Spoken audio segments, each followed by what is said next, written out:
ինչպես է հարցակում սկսվել մեր ինքնության դեմ։ Հողը ամենախնդիրը չէ։ Հող պահողն է ամենամեծ խնդիրը։ Արցախը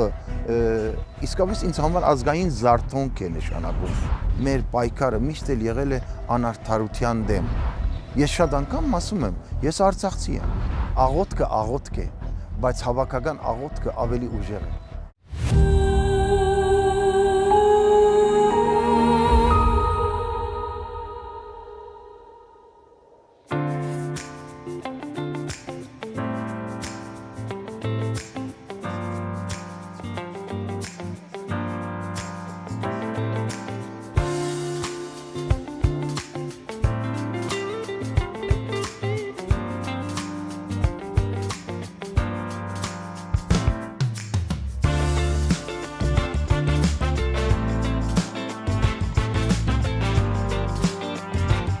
Պարոն Գրիգորյան, դուք այն արվեստագետներից եք, որը Արցախը սիրել ու ճանաչել է ոչ թե հեռվից, այլ հաճախակի այցելություններով։ Ինչով է առանձնահատուկ Արցախը ձեզ համար։ Այն հող է, պատմություն, ինչ է։ Մարդիկ։ Արցախի հետ իմ կապը եղել է 1989 թվականին, երբ առաջին անգամ մեր արցախյան շարժման ուսանողական ակտիվի մաս կազմող կոնսերվատորիայի խմբով գնացինք, այցելեցինք Արցախ եւ շրջելով ամբողջ Արցախի գյուղերը, քաղաքները զորակցելու համար մեր հայրենագիցներին, ասելով, որ մենք ձեր կողք կնենք եւ այդ ժամանակվանից սկսած ինձ համար կարծես զարթոնքի, ազգային զարթոնքի մի կարևոր զգացում ունեցա եւ այդ զգացումով ապրում եմ մինչեւ հիմա պայքարելու, ինքնության համար պայքարելու Արցախի պաշտպանությունը, ազատամարտը, սա միայն հողի խնդիր չէր, սա հենց մեր ինքնության պաշտպանության ամրացման կարևոր խնդիր էր, որը որ սկսվեց եւ այսօր մենք տեսնում ենք, երբ Արցախի պաշտպանության խնդիրը թուլացել է մեր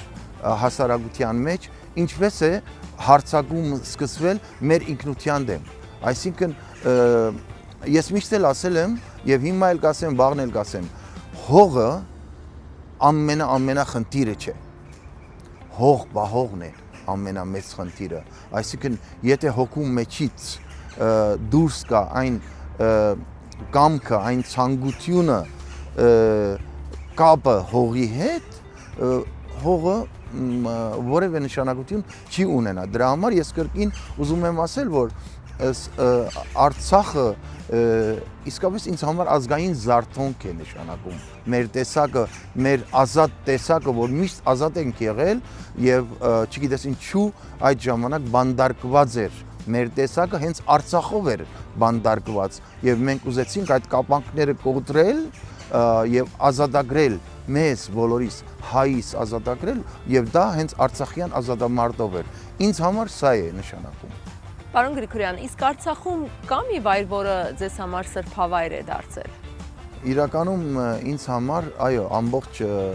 Արցախն է սրբավայր եւ ամբողջ հայկական աշխարհն է ինձ համար սրբավայր, որովհետեւ եթե մենք ասում ենք սրբավայր, նշանակում է քեզ համար ամենաթանկը եւ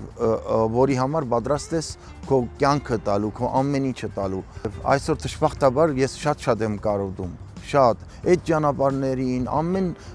քար ու թուփ ես հիշում եմ։ Այն Մարտակերտից որ դուրս ես գալիս, այն մի հատ ծառ կար, որ բաժանում էր ճանապարհը, դառնում էր երկու, այդ ծառը մեջտեղ կանգնած։ Ու լիքը սենց հիշողություններ կան, որ ես ավելի քան վստահ եմ մենք իդ կվերադառնանք, նորից պետք է շեշտեմ, կարևորը մեր ցանկությունն է, մեր կամքը, մեր սերը չկորի մեր մեջից, Աստծո գոյությունն է մեր մեջ սերը, Աստծո գոյությունը, մենք պիտի չհրաժարվենք դրանից։ Եվ շատ անգամ մարդիկ ասում են Աստված երես է թեքել մեզանից եւ այլն, ես կասեմ հակառակը, մենք ենք հեռանում, Աստված բոլորիս ասում է, ել ես քեզ հետ եմ։ Մենք մեր պատերազմը, մեր պայքարը միշտ էլ եղել է անարդարության դեմ։ Պիտի հետ չգանգնենք դրանից։ Ես շատ անգամ ասում եմ, ես արցախցի եմ։ Ես արցախցի եմ, ես սասունցի եմ, ես մշվեցի եմ, ես երևանցի եմ, կապ չունի։ Ամբողջական հայկական աշխարհը ինձ համար սրբություն է։ Մինչև 2020-ի պատերազմը ձեր ամեն մի այցն Արցախ տոնական տրամադրությամբ էր։ Այո։ Ձեր հայրենասիրական երգերը ոգեշնչում էին թե զինվորին, թե ժողովրդին։ Հիմա ինչ զգացողություններ եք ունենում, երբ հիշում եք այդ ամենը։ Հիմա ցավում եմ, որ շատ բան զրոյացվեց, շատ բան, բայց ես իմ պայքարից հետ չեմ կանգնելու։ Երբ ես այցելում էի Արցախ, միշտ այս տարիների ընթացքում չկա զորամաս, որտեղ ես շարահրապարակում պլացում չեմ երգել, զինվորի կողքը չեմ եղել ամեն մի խրամատում, իր կողքը կանգնում եմ, նկարվում եմ, ամենաթեժ տեղերը միշտ, ու դա ինձ համար ինձ էր ուժ տալիս։ Ես իմիջիալոց շատ արտիստներ ասում են, չէ, մենք գնում ենք զինվորների համար երգում, որ իրենց ուժ տանք եւ այլն։ Ես կասեմ հակառակը, ես երբ գնում էի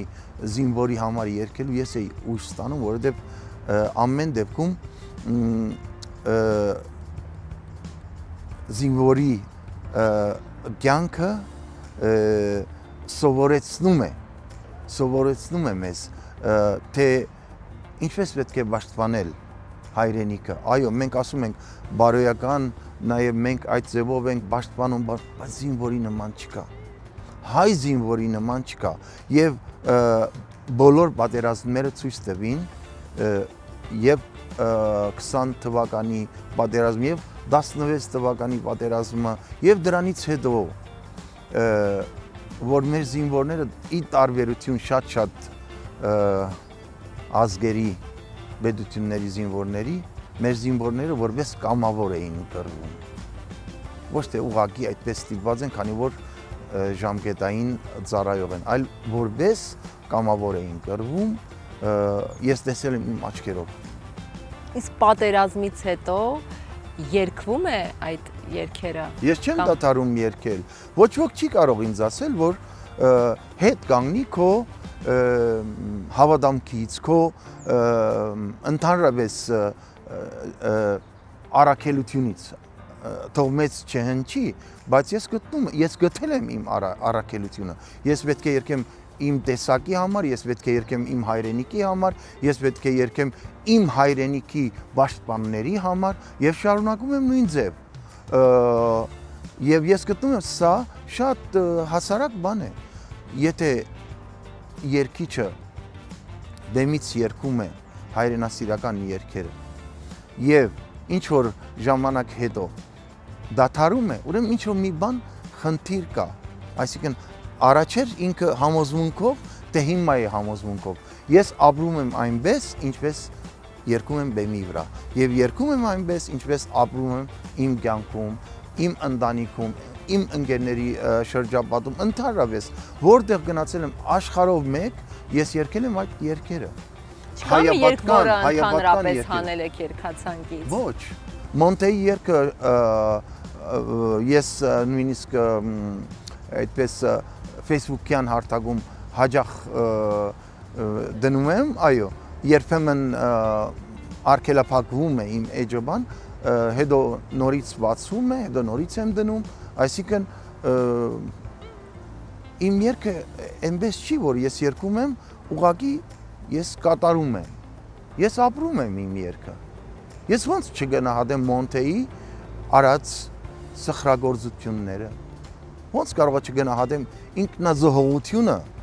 այն հայի, որ գիտակցաբար գնացել է պատերազմի դաշտ պաշտպանելու մեր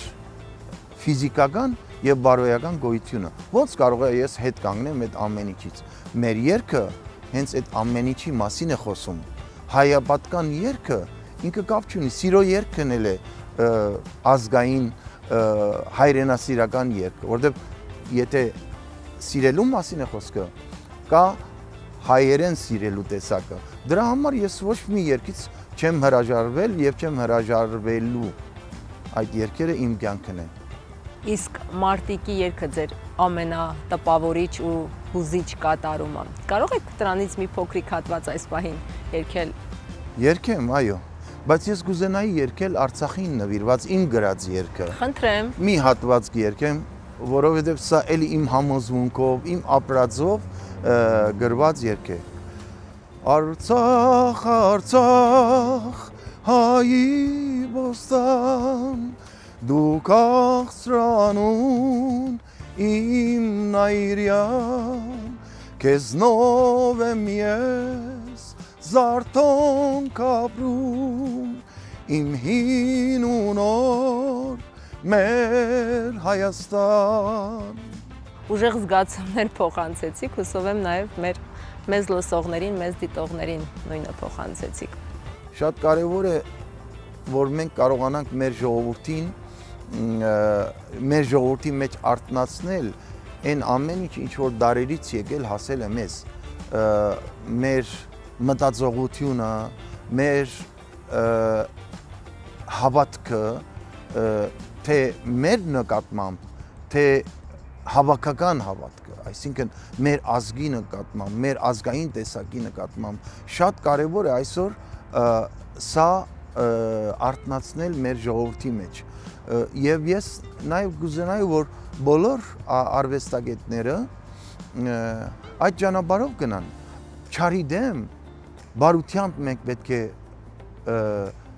պայքարենք եւ մենք հաղթելու ենք, որտեղ միշտ էլ բարին է հաղթում, իսկ չարերը իրար են վերացնում։ Դրա համար շատ կարևոր է յուրաքանչյուր արվեստի հետ կապ ունեցող մարդ եւ առհասարակ հայի մեջ չարություն չկա։ Մեր պայքարը եղել, ինչպես ասացի, անարդարության դեմ։ Մեր պայքարը միշտ եղել է չարության դեմ։ Դրա համար չկորցնենք մեր տեսակը։ Ու մենք մեկը հաղթելու ենք, որովհետև շատ բաներ կան, որ կյանքում մենք պետք է հավատանք, որ ժամանակավոր են եւ պիտի անցնենք, ինչպես մեծն Աշուխ Ջիվանին ասում է ձախորդ օրերը ձմռան նման գուքան ու գերթան եւ հաստատ երթալու են, չեն մնալու այս ձախորդ օրերը, այս վիճակը։ Կարևորը մենք մթնոլորտը կարողանանք փոխել մեր հանդեպ ինքնավստահությունը վերականգնենք, սերը մեր տեսակի հանդեպ վերականգնենք եւ ամեն ինչ հաստատ լինելու է այնպես, ինչպես ճիշտն է, ինչպես մեզ հասու է, իբրև մի ազգ, որը որտեղ եղել է աշխարհի որ երկրում շենացրել է, միայն զարդարել է։ Դրա համար մենք մեր հանդեպ սերը պիտի չկորցնենք։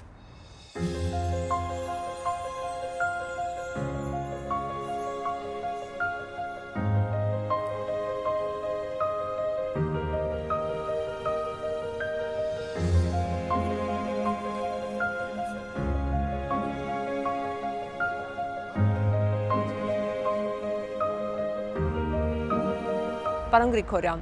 44-օրյա պատերազմի բոթը լսելուն պես անմիջապես մեկնեցիք Արցախ։ Այո, Ինչ ես եք չէի կատարում կարող այստեղ մնալ եւ միանգամից ես հասկացա, թե ինչ կարող եմ անել։ Բնականաբար ես չէի կարող գնալ զենք վերցնել, խանգարեի։ Ինչ առաքելությամբ գնացիք։ Յուրաքանչյուր մարդ ինքը երբ որ ընդհանրական վտանգ կա, ինքը ինչ որ մի բան կարող է անել, օգտակար լինելու, հատկապես այսինքն պատերազմը, որը որ ինքը սարսափելի բան է, բայց ես գտնում եի, որ ես պիտի չմնամ Երևանում, ես պետք է գնամ եւ զինվորիս կողքին լինեմ, թե ինչ կկարողանայի անել, Հետո ընթացքում արդեն հասկացա, թե ինչ հիվանդանոցներ, դեղորայք եւ այլն, այդպես փորձեցի ինչ որ կարող եմ անել։ Հիմա Ձեր որդուն հանդիպեցիք ժամկետային զինծառայողի Իմ ժամանակ։ որդուն այո հանդիպեցի իհարկե, բայց դե ինքը ուրիշ գծի վրա էր, ես ավելի շատ դեպի Հադրութ, ինքը ուրիշ տեղ էր, հետո այդպես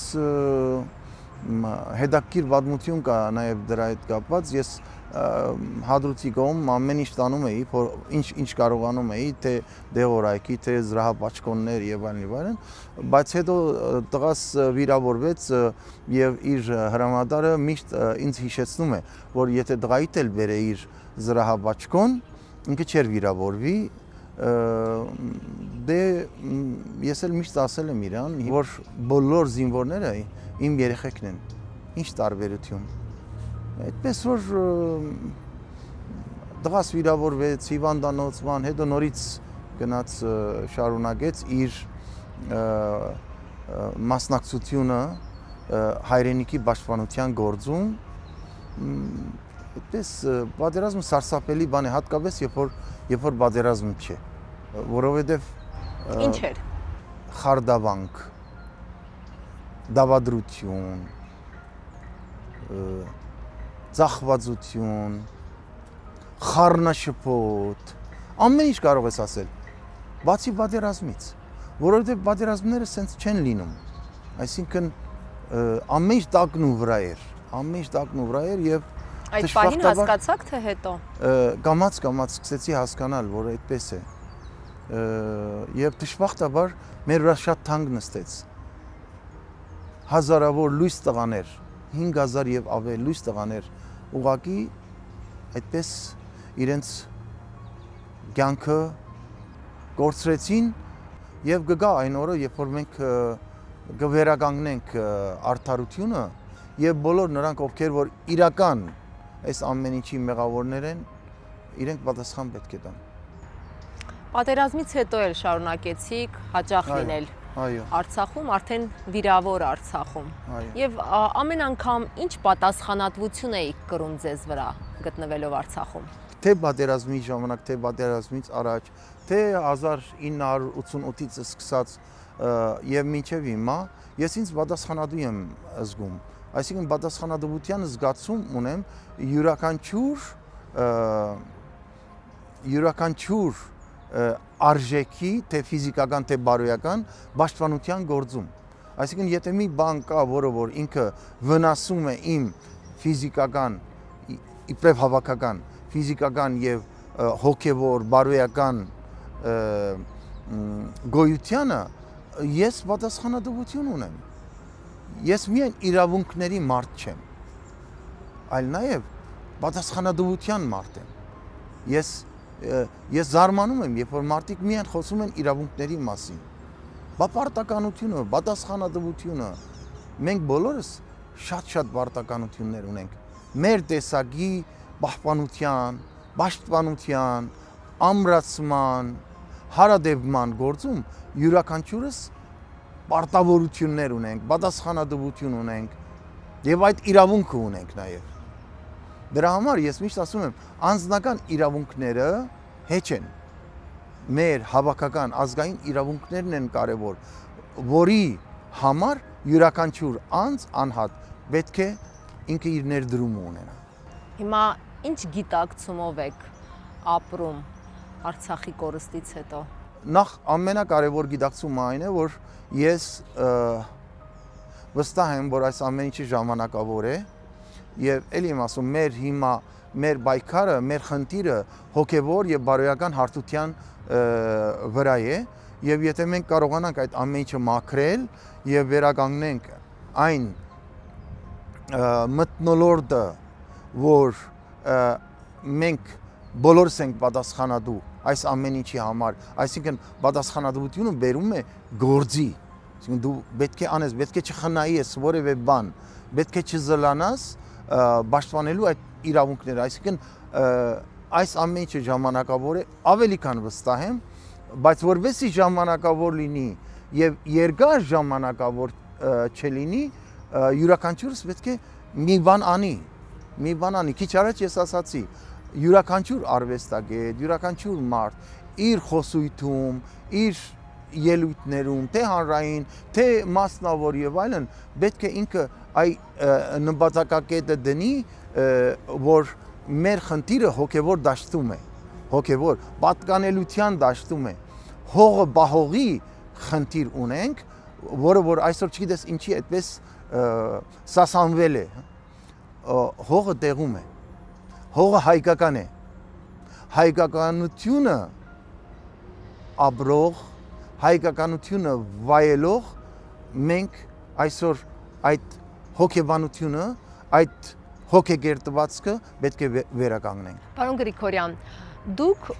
հայի պայքարող տեսակ եք եւ միշտ մասնակցում եք այդ հանրահավաքներին։ Հաճախ խոսում են այն մասին, որ Արսեն Գրիգորյանը քաղաքականացված դեմք է, արվեստագետը չպետք է քաղաքականությամբ զբաղվի, ինչպես եք վերաբերում նման խոսակցություններին։ 1988-89 թվականից արդեն սկսել եմ ես եւ այդ պայքարը շարունակվում է մինչև հիմա եւ այդ պայքարի մեջ ոմանք ասում են ինչ գործ ունես քաղաքականության մեջ եւ այլն, ես բոլորին ասեմ, ես քաղաքականության մեջ եմ, իմ պայքարը քաղաքական չէ, իմ պայքարը ազգային մեր իրավունքների հետ է կապված, մեր պետական իրավունքների հետ է կապված։ Ես որտեղ տեսնեմ խնդիր կա, Կիրանցում խնդիր կա, կգնամ այնտեղ, Ջերմուկում խնդիր կա, գնամ Վարդենիսում, Արցախում խնդիր կա, ես գնում եմ այնտեղ, այսինքն Դե վերջին հանրահավաքին Արցախի դուք այնտեղ եք։ Այո, վերջին, նույնիսկ այսինքն ամենամեծ հանրահավաքի ժամանակ Արցախում ես այնտեղ էի։ Ես իմ տան իրավունքների եւ իմ ընտանիքի իրավունքների համար պիտի չպայքարեմ։ Այդ որտեղ է գրված, որ արվեստագետը պիտի գող կանգնի, դունը վառվի, բայց ինքը գող կանգնի, ասի ես գործ չունեմ, թող հրշեջները կան մարեն։ Այդպեսի բան չկա։ Յուրաքանչյուր նույնիսկ արվեստագետը առաջին հերթին ինքը պիտի պահի այն մեր ազգային մշակույթի, ինքնության, իրավունքների խրամատը։ Առաջինը արվեստագետներն են։ Առաջինը պետք է լինեն արվեստագետները, մշակույթի գործիչները, այնպես որ սա քաղաքական չէ։ Պատերազմից հետո ձեր շրջապատում լռողները ավելացան, թե պայքարողները։ Գնալով ավելի շատանում են պայքարողները, նույն արվեստի բնակավարում, որտեղ բոլորը գիտակցեցին, որ սա ընդհանրական գործ է, սա բոլորիս գործն է եւ եթե մենք նայենք մեր շուրջ, ապա շատ են արվեստագետները, այո, լինում են արվեստագետներ, որոնք որ այնպես նեղ շրջանակներում շատ են բողոքում, այս ինչ է կատարվում եւ այլն, ես խնդրում եմ, որ չսահմանափակվեն նեղ շրջանակներով, այլ հանրային տիրույթում թող իրենց բողոքները ներկայացնեն, որտեղ արդար բողոքներ են։ Նա ով մտածում է Արցախը մերը չէ, նա հայ չէ։ Ձեր խոսքերը մեջ բերեցի։ Սա ձեր համոզմունքն է։ Այո, իմ համոզմունքն է, բայց մի հատ բան կա, որը կարող եմ ասել, որ շատ-շատերի մոտ մոլորության խնդիր է։ Այդ մարդկանց պետք է հետ բերենք։ Այն մարդիկ, որոնք որ ինչ որ ազդեցության տակ, տարբեր տաղավարների, տարբեր, չգիտեմ, խոսույթների ազդեցության տակ, իրենք արդեն սկսել են ասել, որ Արցախը մերը չի։ Կամ ժամանակին ասում են Արցախից ազատվենք, մենք լավ ենք ապրելու, կամ էլ տարբեր խոսույթներ, տարբեր բաներ եւ սկսում են ազդել մարդկանց վրա եւ այդ մարդիկ մոլորված են, ոչ թե հայ չեն, այլ մոլորված հայեր են, որոնց պետք է դուն դարձի ճանապարհը ցույց տանք, պատկանելության ճանապարհը ցույց տանք, հետ կան, որովհետև հավաքականն է ուժեղ, ինչպես ասվում է, աղոթքը աղոթք է, բայց հավաքական աղոթքը ավելի ուժեղ է։ Այսօր մեծանում է մի սերունդ առանց Արցախն իմանալու։ Դրանց ինչ ունեք ասելու։ Մեր սերունդը եւ մի քիչ էլ ավելի մեծ մեր խնդիրն է ուղղորդել գալիքի սերունդներին։ Մենք օրինակի համար Գութանը ինչի համար ենք անում։ Գութան Հայաստանի ազգային ավանդական երկի բարի փառատոն, որին միշտ մասնակցում է Արցախը, մենք ենք մեր սարեր խումբը, հենց մեր նպատակն է ինքնության պահպանումը, Այսինքն մենք փորձենք գալիքի սերունդներին, մադաղ սերունդին իրեն ասել, որ դու առավոտ արթնացար, պետք է մտածես քո պատկանելության մասին, ոչ թե պետք է մտածես հաց ուտելու մասին, այլ պետք է մտածես քո պատկանելության, հայի պատկանելության մասին, հայերեն ապրել, հայեցի մտածել, հայեցի պայքարել եւ այդ գենը, որ աստվածատուր գեն է, որով ես հպարտանում եմ, յուրաքանչյուր հայի մեջ մենք պետք է արթնացնենք, եթե քնած է, եւ ամեն մեկս կարող է անել սա, ամեն մեկս իր, այն որ ասում են, չէ, ամեն մեկը իր գործով պիտի սպաղվի, ես գտնում եմ ամեն մեկը պետք է իր գործով սպաղվի հանուն ընդհանրական շահի, հանուն հայի շահի, հանուն Հայաստանի շահի, եւ մենք կհաղթենք։